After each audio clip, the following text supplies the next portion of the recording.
I had a pretty badass like mad monk thing going on when I was a teenager. Had a shaven head. That was pretty good. I'm not one for costumes. I did have a couple of years a kind of mad scientist thing going on when I had red dreads and like it was the early 2000s. Yeah, it was the early 2000s. Forgive me. Mad. Come on. I know. I've learnt the error of my ways.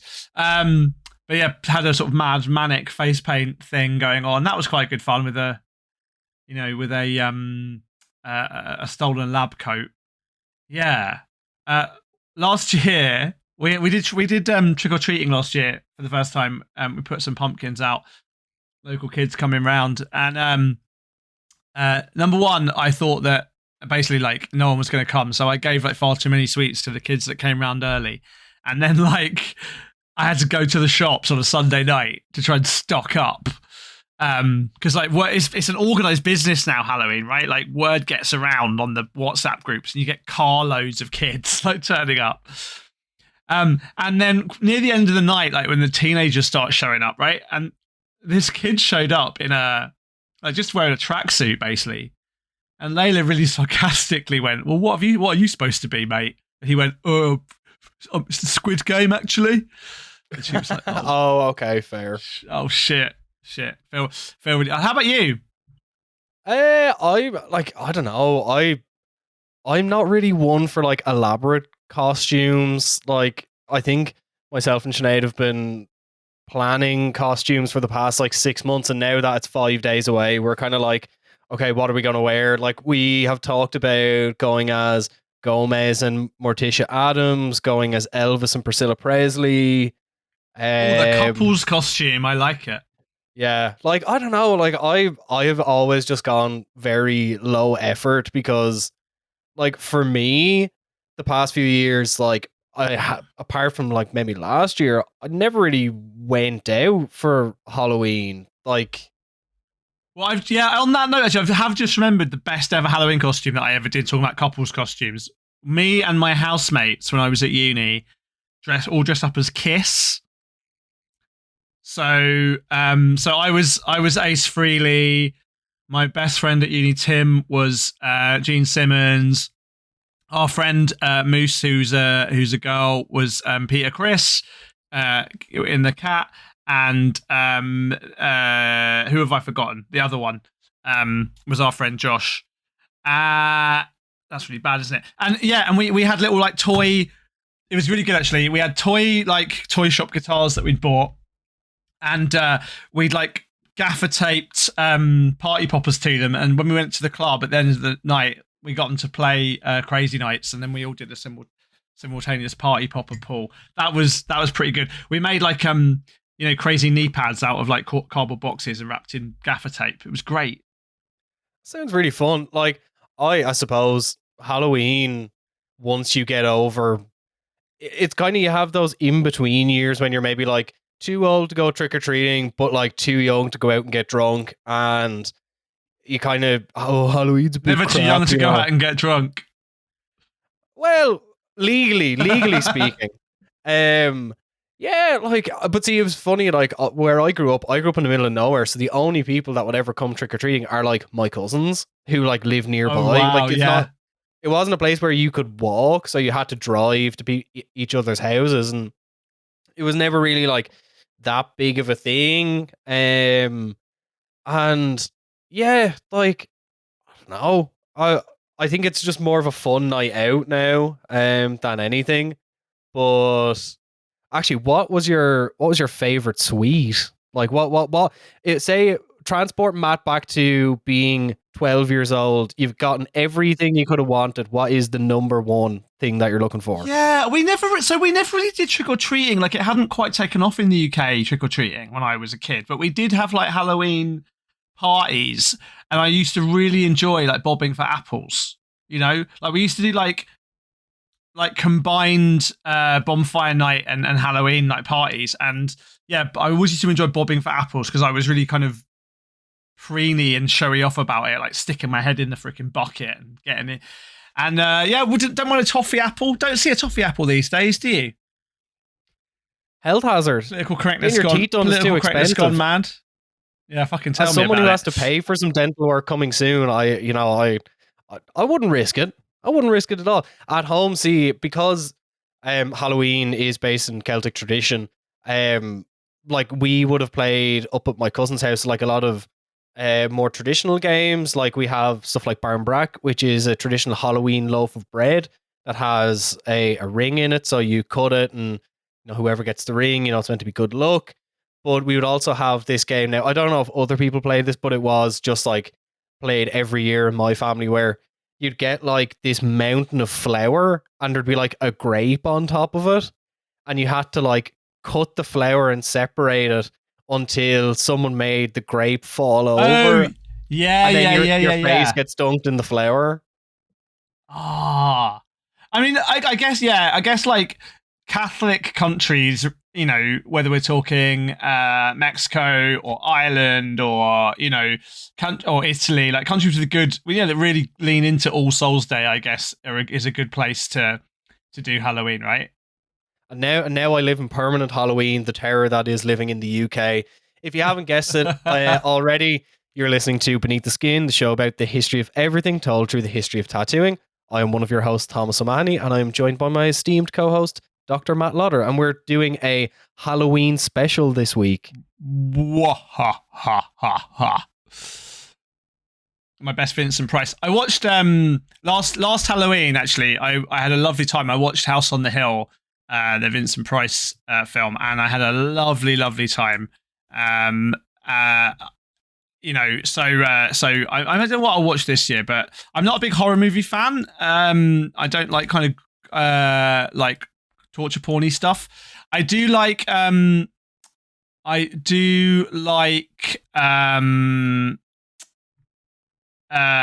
kind of movies that were like the real 80s like splatter horror stuff that are obviously absurd and not actually grotesque in any real way. They were at the time, I know, but like time has given them the veneer of safety. I really again, last Halloween I watched the annoyingly sanitized Amazon Prime versions, which I guess must be TV cuts of both Reanimator and My Bloody Valentine, and had a lovely time watching those.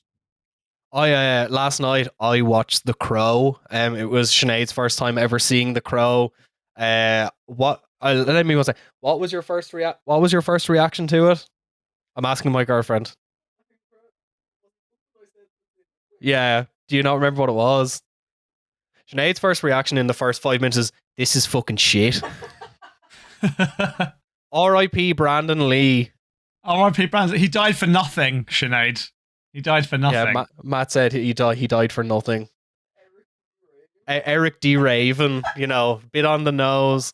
But yeah, like I kind of I like kind of the psychological horror, not kind of the modern like A24 stuff, but like stuff that like really gets under your skin, like Event Horizon, like the early kind of like Texas Chainsaw Massacre stuff, like the real like unsettling stuff, not because it's like gory, but it's just so unsettling.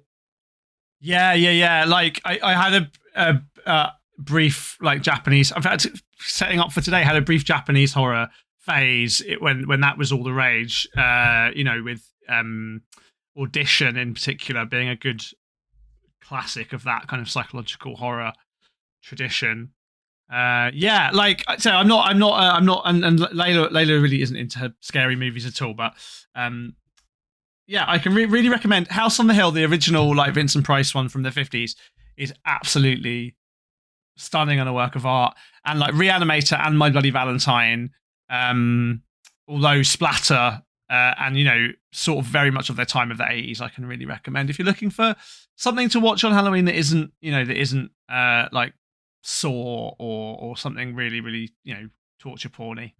Yeah, like the 2000s were such a grim time for horror movie, and now like it's funny, I'm feeling like extremely fatigued of the A24. This is a movie about trauma. This is a movie about familial interpersonal relationship trauma in the veil of a horror movie. I want to see some spooky ghouls. I want to see some guys. I want to see some big guys. Some big guys. Well, so what I want to do for you today, Thomas, I've got some short stories to read for you. Well, I'm going to read 2 of them because they are sufficiently old that I can read them out in full without breaching anyone's copyright. And then there's one fiction story which is a bit more recent, and therefore I'm going to have to summarize it rather than quote it at length. And then the last tale, which is actually a tale from a book written by a tattoo artist, purports at least to be true. So we'll leave with the most unsettling version. Before we get to that, I want to see if we can continue our conversation from last week's Ink Master episode when we talked about whether the invisible man had tattoos, and ask you whether you think ghosts have tattoos. It depends on what you define ghosts as. If they are the spectral representation of a person's previous physical being, then I believe they would have tattoos. But yeah, I think ghosts have tattoos. Can ghosts get tattoos is a different question. That'd be a really different scene in that Patrick Swayze movie, right? Yeah, exactly. We should remake that. Okay. Are you ready for the first story? Yeah, before you start, if any of the listeners are good with Photoshop, if you want to Photoshop myself and Matt as the pottery scene in Ghost, work away and tag at Beneath Skin Pod on Twitter. Well, this first story is pretty sexy. It's got a kind of sexy side to it. So maybe this is a good place to start. It's by a Japanese writer called Junichiro Tanizaki, kind of founder of like modern Japanese literature, basically one of the real like pillars of 20th century Japanese writing. It is a story that is called, in English, basically The Tattooer. It was made, or part of it inspired that film that came out called Irizumi. But this is the story. It's 110, 112 years old. Came out in 1910.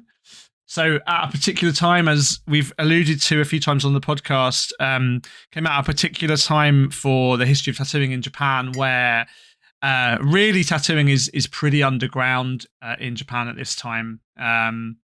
Certainly kind of frowned upon, and so that historical context is gonna give us the context here. This is also probably worth saying that the story is one which sort of founded his fame. Really, it's kind of early in his career. He was born in 1886, so he wasn't that old when he wrote this piece. So okay, I will read it out, and I'll read it out in full. Feel free, Thomas, with your production magic, to add some spooky sound effects. Copyright free spooky music. Copyright free spooky music. Okay, I'll try and do this justice. It was an age when men honoured the noble virtue of frivolity, when life was not such a harsh struggle as it is today. It was a leisurely age, an age when professional wits could make an excellent livelihood by keeping rich or well-born young gentlemen in a cloudless good humour, and seeing to it that the laughter of court ladies and geisha was never stilled. In the illustrated romantic novels of the day, the kabuki theatre, where rough masculine heroes like Sadakuro and Jiraiya were transformed into women, everywhere beauty and strength were one. People did all they could to beautify themselves, some even having pigments injected into their precious skins. Gaudy patterns of line and colour danced over men's bodies. Visitors to the pleasure quarters of Edo preferred to hire palanquin bearers who were splendidly tattooed. Courtesans of the Yoshiwara and the Tatsumi quarter fell in love with tattooed men. Among those so adorned were not only gamblers, firemen, and the like, but members of the merchant class and even samurai. Not just for gamblers and firemen, Tom. Exhibitions were held from time to time, and the participants, stripped to show off their filigreed bodies, would pat themselves proudly, boast of their own novel designs, and criticise each other's merits. There was an exceptionally skillful young tattooer named Seikichi. He was praised on all sides as the master of Charibun or Yatsue, and the skins of dozens of men had been offered as the silk for his brush. Much of the work admired as the tattoo exhibitions was his. Others might be noted for their shading or their use of cinnabar. Pay attention, Army James. But Seikichi was famous for the unrivaled boldness and sensual charm of his art. Seikichi had formerly earned his living as an ukiyo-e painter of the school of Tokuyuni and Kunisada, a background which, in spite of his decline to the status of tattooer, was evident from his artistic conscience and sensitivity. No one whose skin or whose fatigue failed to interest him could buy his services. The clients he did accept had to leave the design and cost entirely to his discretion, and to endure for 1 or even 2 months the excruciating pain of his needles.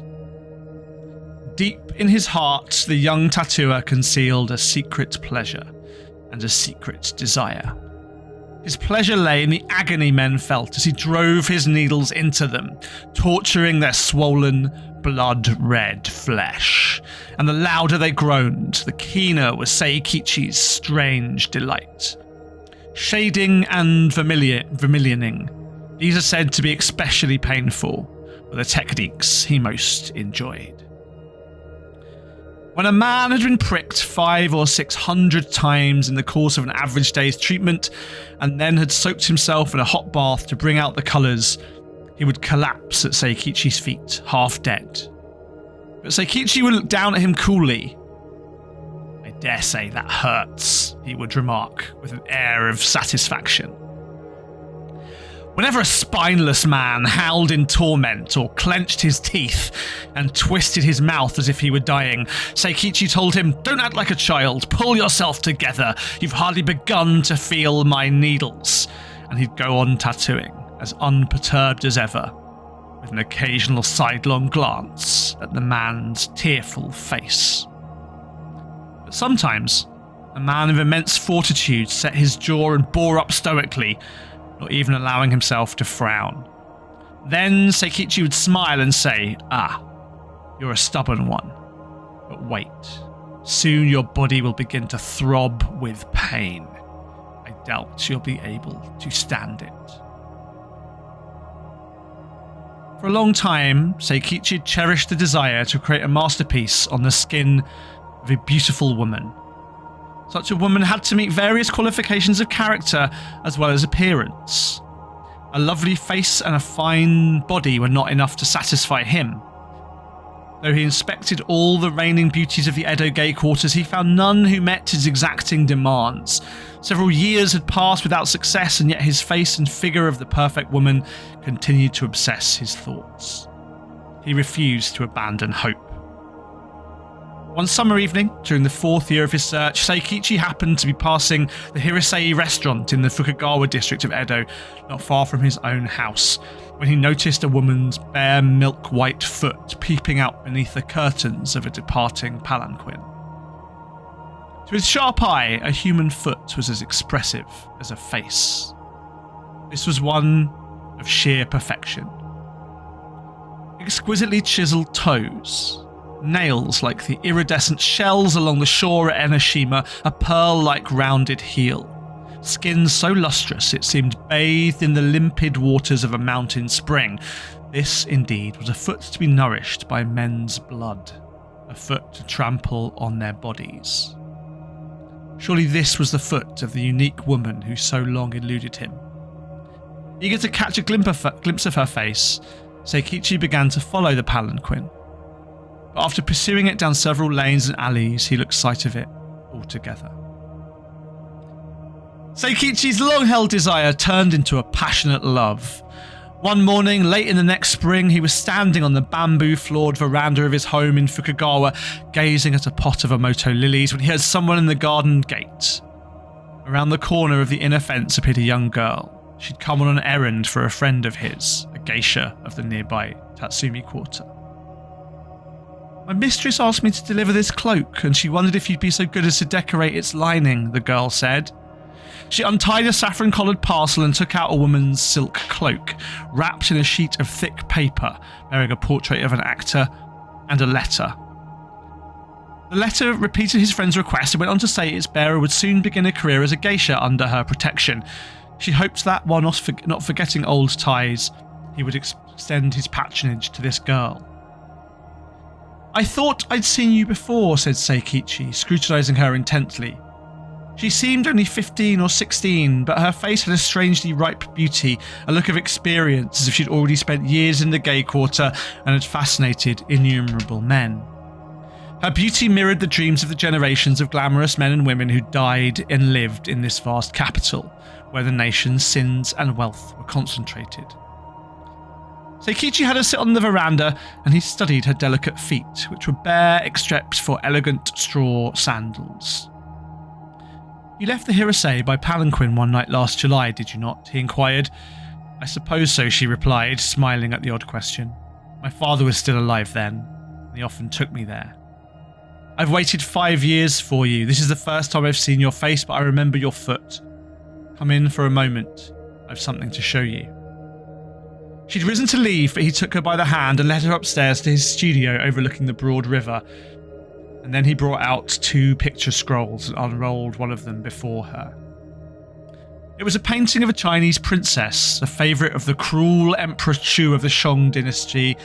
She was leaning on a balustrade in a languorous pose, the long skirt of her figured brocade robe trailing halfway down a flight of stairs, her slender body barely able to support the weight of her gold crown, studded with coral and lapis lazuli.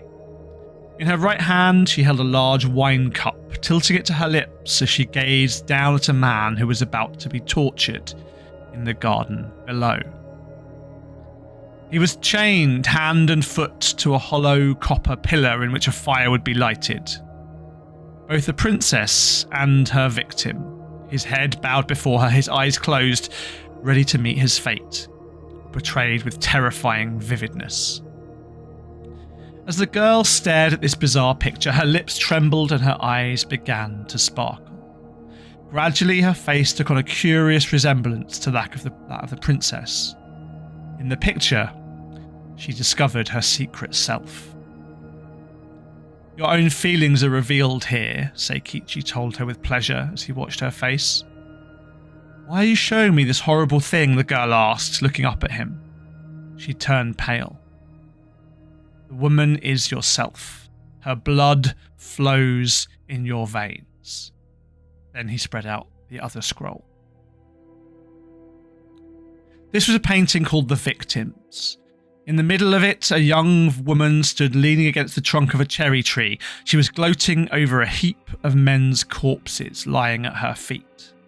Little birds fluttered about her, singing in triumph. Her eyes radiated pride and joy. Was it a battlefield or a garden in spring? In this picture, the girl felt she'd found something long hidden in the darkness of her own heart. This painting shows your future, Seikichi said, pointing to the woman under the cherry tree, the very image of the young girl.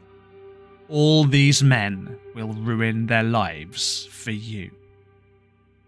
Please, I beg of you, put it away. She turned her back as if to escape its tantalizing lure and prostrated herself before him, trembling.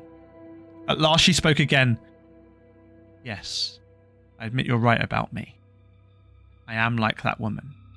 So please, take it away. Don't talk like a coward, Seikichi told her with his malicious smile. Look at it more closely. You won't be squeamish long. The girl refused to lift her head. Still prostrate, her face buried in her sleeves, she repeated over and over again she was afraid and wanted to leave. No, you must stay. I will make you a real beauty, he said, moving closer to her. Under his kimono was a vial of anaesthetic, which he'd obtained some time ago from a Dutch physician.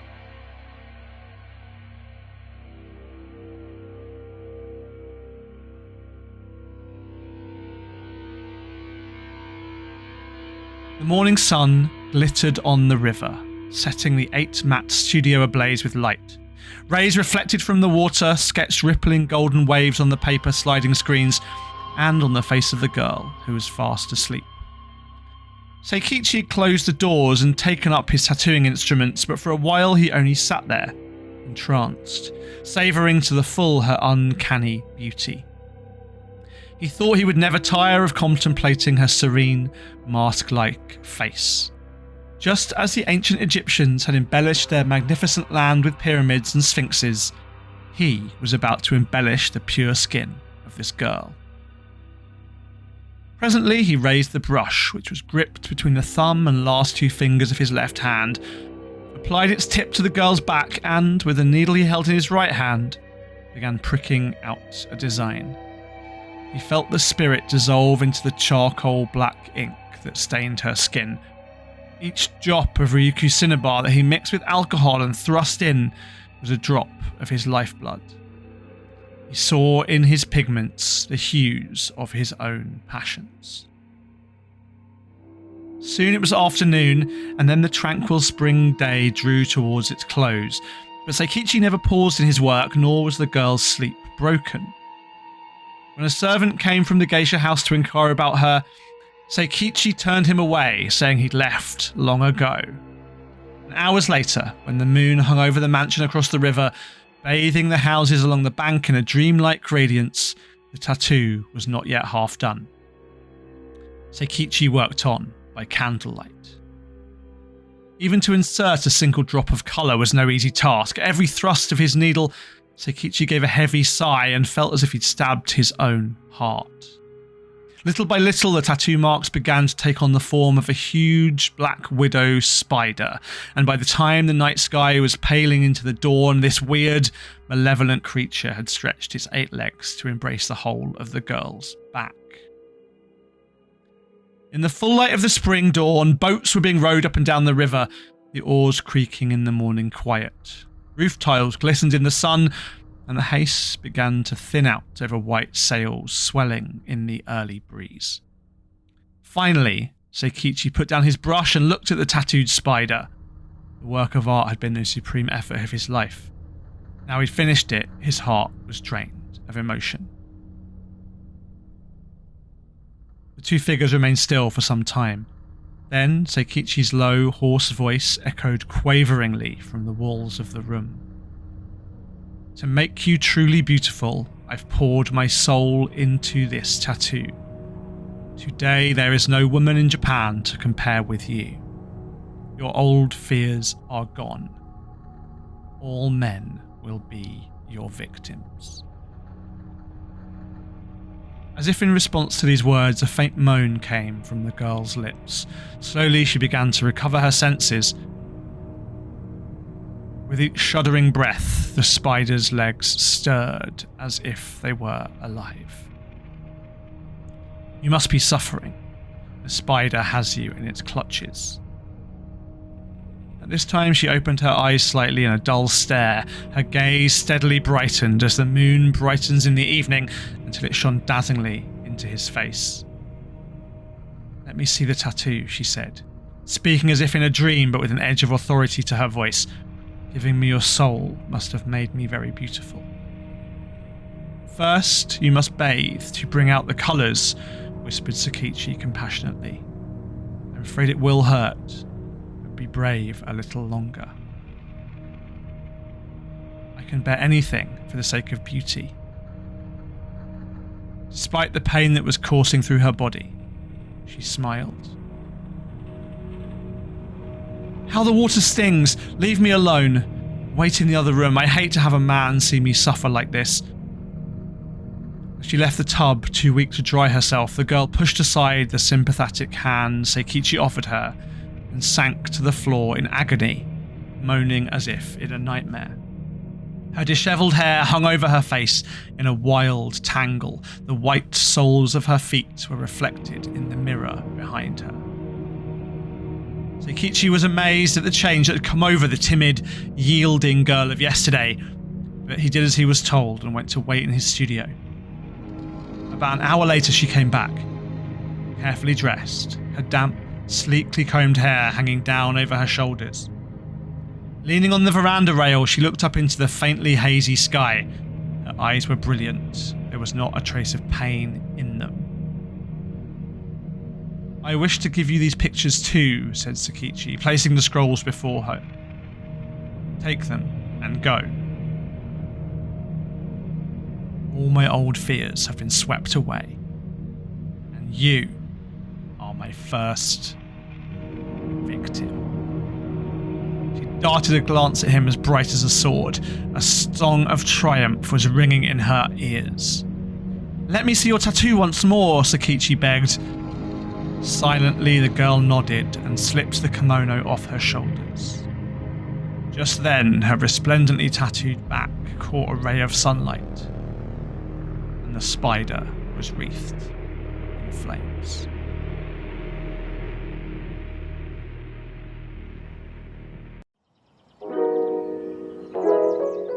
Hey, are you enjoying the show?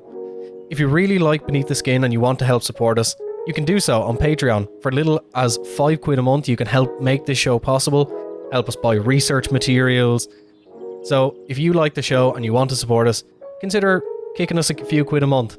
And you'll get everything from bonus episodes to Q&As, and you can even vote on what tattoo I'll get when we reach a certain subscriber count. Matt, have you got anything to say? You should really definitely fund the Patreon, because tattoo history is massive, right? Deep, wide, complicated. We're covering some big hit topics on the main feed, but on the Patreon subscriber-only feed, we'll be getting into some really more interesting, niche, deep topics you don't want to miss out on. And honestly, the chance to kind of decide what Thomas gets on his body is probably just a once-in-a-lifetime opportunity. Subscribe, chuck us a few quid. Don't miss out on the chance to ruin Thomas's body forever.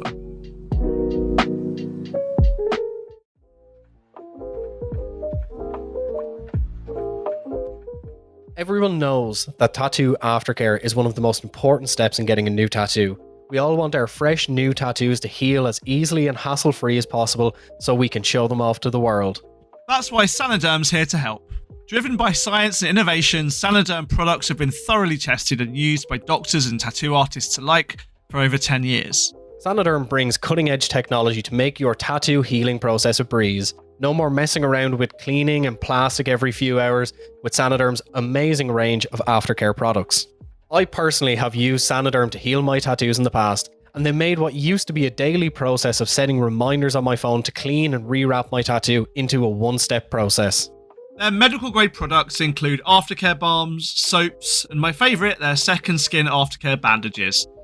Sanoderm's tattoo bandages are designed to be waterproof, breathable, and keep your new tattoo protected from whatever the elements can throw at it, so you can get on with your day, worry-free, and confident your new tattoo will look vibrant and will heal faster. Plus, their products are all natural and ethically sourced, so you can take comfort in knowing that you're healing your tattoos with nature's finest ingredients. So next time you're in an artist's chair, why not try Sanoderm, healing your tattoos the modern way so you can get on with your day. Check out the link in the description of this episode for discounts on a range of Sanoderm products or for more information. Oh damn, that was really good.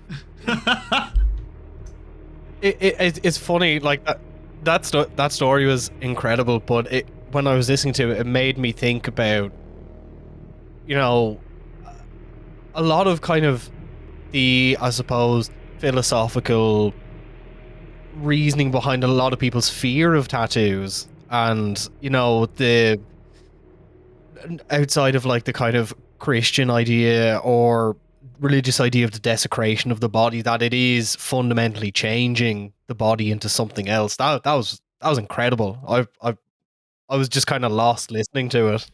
Yeah, it's so much in there. I mean, about obviously like gender relations, about sex, about like femininity, cultural expectations of gender, this relationship between art and body art, and as you said, the transformational quality of tattooing.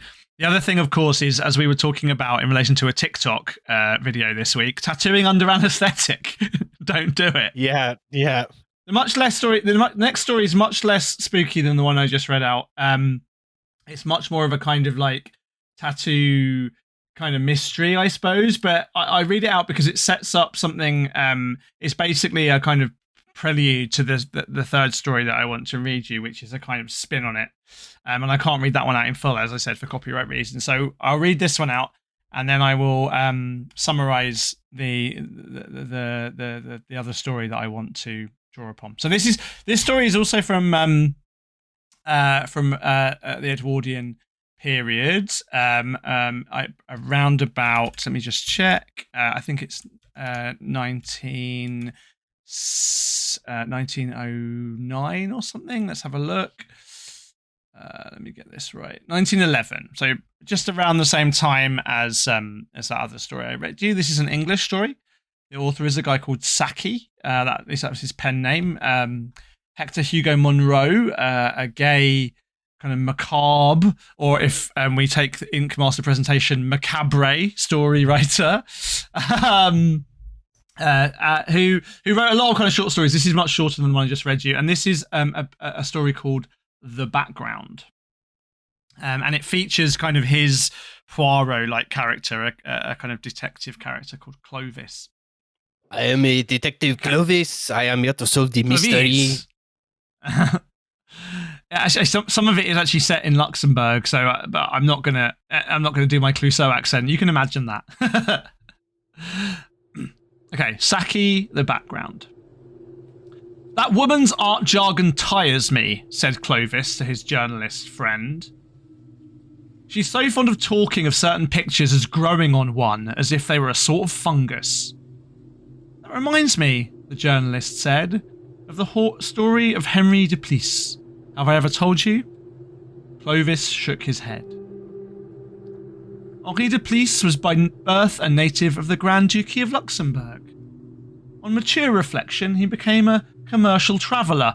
His business activities frequently took him beyond the limits of the Grand Duchy, and as he was stopping in a small town of northern Italy, news reached him from home that a legacy from a distant and deceased relative had fallen to his share. It was not a large legacy, even from the modest standpoint of Henri Duplessis, but it impelled him towards some seemingly harmless extravagances. In particular, it led him to patronise local art, as represented by the tattoo needles of Signor Andreas Pincini. Signor Pincini was, perhaps, the most brilliant master of tattoo craft that Italy had ever known, but his circumstances were decidedly impoverished, and for the sum of 600 francs, he gladly undertook to cover his client's back, from the collarbone down to the waistline, with a glowing representation of the fall of Icarus. The design, when fully developed, was a slight disappointment to Monsieur Duplessis, who'd suspected Icarus of being a fortress taken by Wallenstein in the 30 Years' War. But he was more than satisfied with the execution of the work, which was acclaimed by all who had the privilege of seeing it as Pincini's masterpiece. It was his greatest effort and his last. Without even wanting to be paid, the illustrious craftsman departed this life and was buried under an ornate tombstone whose winged cherubs would have afforded singularly little scope for the exercise of his favourite art. There remained, however, the widow Pincini, to whom the 600 francs were due, and thereupon arose the great crisis in the life of Henri Duplessis, traveller of commerce. The legacy, under the stress of numerous little calls on its substance, had dwindled to very insignificant proportions, and when pressing a wine bill and sundry other current accounts had been paid, there remained little more than 430 francs to offer the widow. The lady was properly indignant, and not wholly, as she volubly explained, on account of the suggested writing off of 170 francs, but also at the attempt to depreciate the value of her late husband's acknowledged masterpiece. In a week's time, Duplessis was obliged to reduce his offer to 405 francs, which circumstance famed the widow's indignation to a fury. She cancelled the sale of the work of art, and a few days later, Duplessis learned with a sense of consternation that she had presented it to the municipality of Bergamo, which had gratefully accepted it. He left the neighbourhood as unobtrusively as possible and was genuinely relieved when his business commands took him to Rome, where he hoped his identity and that of the famous picture might be lost sight of. But he bore on his back the burden of the dead man's genius. On presenting himself one day in the steaming corridor of a vapour bath, he was once hustled back into his clothes by the proprietor, who was North Italian, and who emphatically refused to allow the celebrated fall of Icarus to be publicly on view without permission of the municipality of Bergamo. Public interest and official vigilance increased as the matter became more widely known, and De Police was unable to take a simple dip in the sea or river on the hottest afternoon unless clothed up to the collarbone in a substantial bathing garment. Later on, the authorities of Bergamo conceived the idea that salt water might be injurious to the masterpiece, and a perpetual injunction was obtained which debarred the muchly harassed commercial traveller from sea bathing under any circumstances. Altogether, he was fervently thankful when his firm of employers found him a new range of activities in the neighbourhood of Bordeaux. His thankfulness, however, ceased abruptly at the Franco-Italian frontier. An opposing array of official force barred his departure, and he was sternly reminded of the stringent law which forbids the exportation of Italian works of art. A diplomatic parley ensued beneath the Luxembourgian and Italian governments, and at one time the European situation became overcast with the possibilities of trouble. But the Italian government stood firm. It declined to concern itself in the least with the fortunes or even the existence of Henri Deplis, commercial traveller. But it was immovable in its decision that the fall of Icarus by the late Pincini Andreas, at present the property of the municipality of Bergamo, should not leave the country. The excitement died down in time, but the unfortunate Deplis, who was of constitutionally retiring disposition, found himself a few months later once more the storm centre of a furious controversy. A certain German art expert who had obtained from the municipality of Bergamo permission to inspect the famous masterpiece declared it to be a spurious Pincini, but probably the work of some pupil who he'd employed in his declining years. The evidence of Deplis on the subject was obviously worthless, as he'd been under the influence of the customary narcotics during the long process of bricking in the design. The editor of an Italian art journal refuted the contentions of the German expert and undertook to prove his private life did not conform to any modern standard of decency. The whole of Italy and Germany were drawn into the dispute, and the rest of Europe was soon involved in the quarrel. There were stormy scenes in the Spanish Parliament, and the University of Copenhagen bestowed a gold medal on the German art expert, afterwards sending commission to examine his proofs on the spot, whilst two Polish schoolboys in Paris committed suicide to show what they thought of the matter. Meanwhile, the unhappy human background fared no better than before, and it was not surprising he drifted into the ranks of Italian anarchists. 4 times at least he was escorted to the frontier as a dangerous and undesirable foreigner, but he was always brought back as the fall of Icarus, attributed to Pincini Andreas, early 20th century. And then one day at an anarchist congress in Genoa, a fellow worker, in the heat of debate, broke a phial full of corrosive liquid over his back. The red shirt he was wearing mitigated the effects, but the Icarus was ruined beyond recognition. His assailant was severely reprimanded for assaulting a fellow anarchist and received 7 years imprisonment for defacing a national art treasure. As soon as he was able to leave the hospital, Henri Deplis was put across the frontier as an undesirable alien. In the quieter streets of Paris, especially in the neighbourhood of the Ministry of Fine Arts, you may sometimes meet a depressed, anxious-looking man who, if you pass him the time of day, will answer you with a slight Luxembourgian accent. He nurses the illusion he's one of the lost arms of Venus de Milo, and hopes that the French government may be persuaded to buy him. On all other subjects, I believe he is tolerably sane. So yeah, Tom, no, not exactly a horror, not a ghost story, but a horror story nonetheless, given that it involves several years trapped at the Luxembourg-Italian border, which sounds like a nightmare to me. It highlights the Kafka-esque nightmare that is copyright law. You know, as horrible as it might be to be stuck at the Italian border and to have acid thrown on over you by Italian anarchists. The third story I need to summarise for you because, as I said, it's still in copyright, is the story Skin by Roald Dahl. You know, master of creepy stories. Wasn't Roald Dahl a massive anti-Semite? Oh yeah, he's a total arsehole. You know, retweets do not imply endorsement. Yeah, Roald Dahl, not a nice man, but a good writer nevertheless. Problematic fave. So the story of Skin by Roald Dahl is basically that story. It's set not in Italy or Luxembourg, but in France.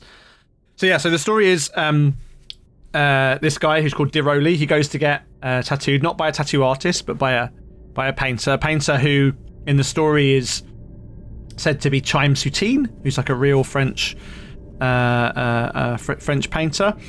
And he paints, he tattoos on the back this tattoo.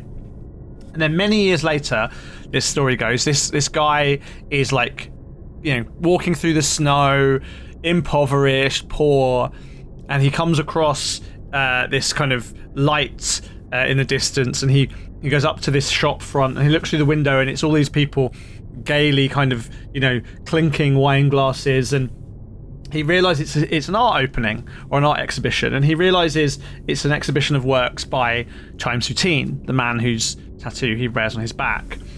And so he goes in and he tells these wealthy collectors that he's the rightful owner of a lost, rare Chaim Soutine picture, and they say no. And he takes his shirt off, and all of a sudden they start a bidding war, basically, to try and buy the tattoo from him.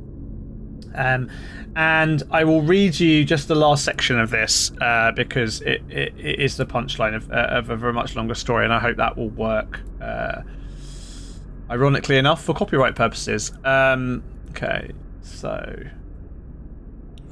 there's this. So they've all made bids, and eventually he agrees to sell the tattoo, right? So obviously that's going to be difficult because he doesn't know, how are we going to do that? And the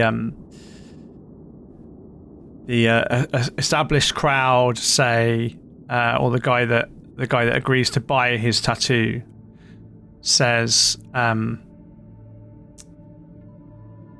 am the owner of the Hotel Bristol in Cannes. I invite you to come down here and live as my guest for the rest of your life in luxury and comfort. The man paused, allowing his listener time to savour this cheerful prospect. Your only duty, shall I call it your pleasure, will be to spend your time on my beach in bathing trunks, walking among my guests, sunning yourself, swimming, drinking cocktails. You'd like that? There was no answer. Don't you see? All the guests will thus be able to observe this fascinating picture by Soutine. You'll become famous, and men will say, look, there's the fellow with 10 million francs on his back. You like this idea, monsieur? It pleases you? And then they basically discuss potentially removing the tattoo, So one of the the guy who owns the Hotel Cannes in Bristol, basically, his rival comes in and says, I'll pay a surgeon to remove the skin from your back and put some new skin back in its place. And the man, Diroli, says, would it kill me?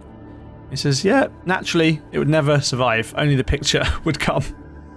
And then, so of course, he agrees to go with the man who's going to let him live at the Hotel Bristol in Cannes. And then here's the last paragraph of the story. It wasn't more than a few weeks later that a picture by Soutine of a woman's head, painted in an unusual manner, nicely framed and heavily varnished, turned up for sale in Buenos Aires. That, and the fact there is no hotel in Cannes called Bristol, causes one to wonder a little, and to pray for the old man's health, and to hope fervently that wherever he may be at this moment, there's a plump, attractive girl to manicure the nails of his fingers, and a maid to bring his breakfast to him in bed in the mornings. If it seems too good to be true, it probably is. I love that phrase, nicely framed and heavily varnished. Again, we will do an episode on tattooed preserved skins in future. I think, so clearly, like, Dahl's taken that, the logic of that Saki story that, a tattoo is a work of art, and perhaps you can put an export license on it or whatever, an export ban, and taken that to its more horrifying and creepy conclusion. But like, did Roald Dahl fight in World War One or two? I'm not sure. I think probably World War Two would be my guess, but I'm going to Google it because he died in 1990, so he would have been too. Yeah, he would have been too old. Yeah, Second World War. Yeah, because like it makes sense. Obviously, aside from his personal opinions, that like soldiers on the front line would have been, would have heard of rumors of finds towards the end of the war of like lamps made of skin and the horrors that particularly the Waffen SS committed against the bodies of captured people. Matt's eating a bun right now. Yeah, you're right. I'm eating Pringles to eat his bun. Oh, you're eating what flavor? I'm eating Pringles. Salt and vinegar. Flavor the only choice. Yeah, like you're right, and those stories would have been uppermost in his mind as well. The stories that came out of the Ilse Koch trial about preserved like lampshades made of human skin. No evidence that Koch was actually involved in those manufacture of those things. They were made, but she was. They were removed from her charge sheet actually because there was no evidence she was personally involved. But yeah, deeply, deeply horrible. And certainly again the underlying kind of true horror, real horror underlying where Dahl has got that story from. There's a contemporary artist, a guy called Wim Delvoye, Belgian artist, who sort of did a piece based on this, which is called Tim. He actually originally participated in a show which was actually called Chime Soutine by a gallery in Hackney back in 2004, where they got famous artists or lesser famous artists in many cases, people like David Shrigley and Soutine himself and Sarah Lucas, to design tattoos for people. And based on that idea, basically, Wim Delvoye then produced this work called Tim, which the whole function of which was to sell. So Tim, who's a guy with a back piece, basically was sold to a gallery, a German collector, for I think about €70,000, and it was split half and half between Soutine and Tim himself. And in return, Tim, on some periodic basis, has to go and stand in his pants next to a label in a museum. So that became a kind of real story, so to speak. And my last one of these, and this is truly horrifying because it comes not from the pages of fiction, ripped straight from the headlines. Well, ripped straight from like one of my favourite tattoo books, which is quite underrated. It came out back in, I think, 2009 by a tattooer from Seattle called Jeff Johnson. The original book was called Tattoo Machine. Tall Tales, True Stories in My Life in Ink, and then it was re-released on a bigger publisher as Tattoo Tales, and it's a series of basically like nicely told stories from his time as a tattoo artist, and there's some incredible anecdotes in this book, and it's one of my favorite books of this genre because it's so well written and such an interesting peek into this particular life. But there is a chapter 8 in that book which is called The Killers. And again, given the copyright here, I can't read it out to you, but I want to just read an extract. So basically, Johnson says, "It was just after 1 a.m, almost closing time. The door was propped open on a warm night and I was zoned out, partially hypnotised by fatigue and the buzz of the neon. The 4-lane one-way street out front was empty. In the distance, I heard the roar of a big engine getting closer. When a car screeched to a halt out front, I stood up and looked out wide awake. I didn't like what I saw one bit." And then he describes basically that this gang come in, American kind of gangsters. He says cliche from a rap video, basically. This incredible kind of like gang. They've all got guns. They're all like kind of... clearly kind of hyped up and ready to ready to fucking go. And the leader is the smallest guy in the group, and he says he wants his girlfriend's name on his chest, big as you can make it. So Johnson describes like drawing it on, outlining it, and then the guy's phone rings, and the phone rings, and the guy answers it, his mobile phone, while Johnson's doing this Shaniqua on his chest, and basically, yeah, we're at that tattoo place. He's getting Shaniqua's name. That little shit in there. Not too long. When you hear the car, go out the back door because we're killing every motherfucker in the whole place. So then, Johnson basically realizes that he flinched when he heard that, and he fucks the tattoo up. So the guy basically is there with a shitty tattoo on his chest, and Johnson's like, I didn't know what to do, so I said to him, don't look down, we're almost done, you'll warp the transfer. And then he said, quote, for the next hour I prayed to God I don't believe in as I turned the name into a kind of LA graffiti piece so complicated you could only make out half the letters. And then he talks about going home that night, turning on the television and seeing news of a gangland killing. Right? Filigreeing it out. So that's one. But the creepiest one of the creepiest story in this same chapter is the one that I really wanted to focus on. And again, I'll just quote quickly from the introductory chapter and then summarize, or introductory sentence and summarize the rest of it. This type of encounter occurs, in general, about once a year, sometimes more, but none of them hold a candle to the human I've come to call a collector. So it's the early 90s, also the late 90s, summer's day, he's pretty chill.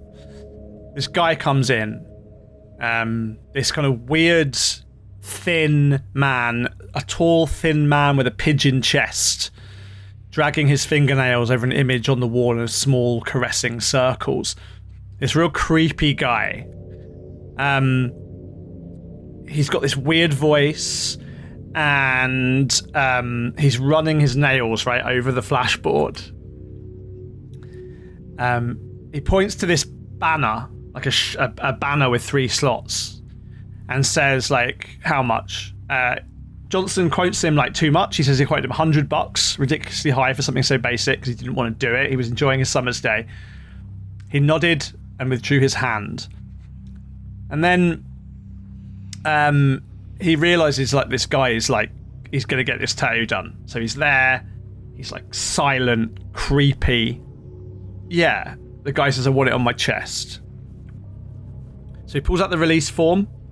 The guy takes the release form, makes the stencil. He starts tattooing this guy on the chest, and the guy says, "Yeah, I want it on my chest, but I'm really shy of my body. I don't want to open my shirt all the way because I'm awkward." Johnson says, "This weird dude lay down on the bodyboard, then shimmied out of his shirt like a molting snake." So he tattooed the banner really quickly. It's a 5-minute job. And then he says, oh, look, we didn't talk about it when I did the stencil, but do you want anything in the banner? No charge. And the guy says, yeah. And I'll quote from Johnson here because it's so creepily written. Yes, he said in his high voice, and told me a woman's name. I've racked my brain over and over trying to remember it. I dutifully tattooed it and then asked him about the 2 remaining slots. He gave me a date, sometime a little over a week before. I thought at this point maybe he had a girlfriend. In the last one, I want numbers, he said softly. 9 of them. So then Johnson's in the middle of tattooing these numbers, and then he realizes basically halfway through doing them that this is obviously a social security number. Right? And again, Johnson, somehow I could tell he knew what I was thinking. I'd been waiting for this moment. Everything changed in one violent lurch. It was like looking into the eyes of an alligator. I was not in control of this situation at all. I never had been. He was. On some deep primate level, it dawned on me this guy was pure evil. So he jumps up out of the chair. His shirt like billows open, and his entire back is covered in banners with names, dates, and social security numbers on. Right? And again, quoting Johnson, the insane, haphazard Stigger aspect was appalling in itself, as though the tattoos had been thrown randomly on his back from across the room. For some reason, one of them stands out, a faded black horse head with a 3-strip banner crowned with letters and numbers riding high in the collection. Every single one of them a woman's name, a date, and a social security number. So then the guy legs it out of the shop and is gone, right? Doesn't pay, takes his $100, disappears into the early evening, and Johnson's like, what the fuck am I going to do? He grabs the release form thinking this is going to have the guy's name on it, but he realizes he's never filled it in. And that's it, right? That's it. The guy's gone. And then this is the beautiful end of this chapter. Over the years, I've developed a disturbing pattern resulting from my encounter with the collector. Once a year, I sit down at the computer and look over websites devoted to serial killers to see if this guy has ever been caught. I do it on the day before my birthday. He's still out there. To date, I've found no evidence the collector's been apprehended, but I'm watching, and so are other tattoo artists. So that was back in the 90s. I don't know if this guy was ever caught or what the truth of this story was, but how fucking crazy is that? That is insane. If that's true, that is insane. Isn't that fucking dark, eh? Yeah, that, because when you started it, I was just kind of is this guy going to be someone that has a recognizable name? Because my first thought went to serial killer, but that is mad. Right. Yeah, the two stories in that chapter, the gang tattoo, have just stuck with me. They're one of those things that when you read it, it will stick with you forever. So I thought that was a nice way to end off our Halloween episode, and maybe listeners can figure out if this guy ever was apprehended or not. Yep. If anyone is interested in true crime that listens to it, I'm sure you will know. But yeah, on that weird note, I want to thank you very much for listening to the show. I hope you enjoyed listening to this show, this episode, as much as I enjoyed listening to Matt telling those stories. This episode's featured very little me. But yeah, if you enjoyed the show and you want to hear more, you want to hear episodes like this early, and you want to hear our bonus episodes, plus we are coming up with some cool new stuff for the different tiers. And if you want a signed copy of Matt's book, you can check out our Patreon. You get the book out this week. Out this week. If you sign up at the £15 tier, you'll get Matt's book, and you can sign up for as little as £5 a month. So with that in mind, thank you very much for listening. I have been one of your hosts, Tom. I have been very little in this episode, but if you want to find me online, you can do it at Guyneys. That's Guyneys. And you can find Matt everywhere at Matt Lauder. That's correct. Up in the belfry, down in the well. And from both of us, have a spooky, spooky Halloween. Bye. Bye.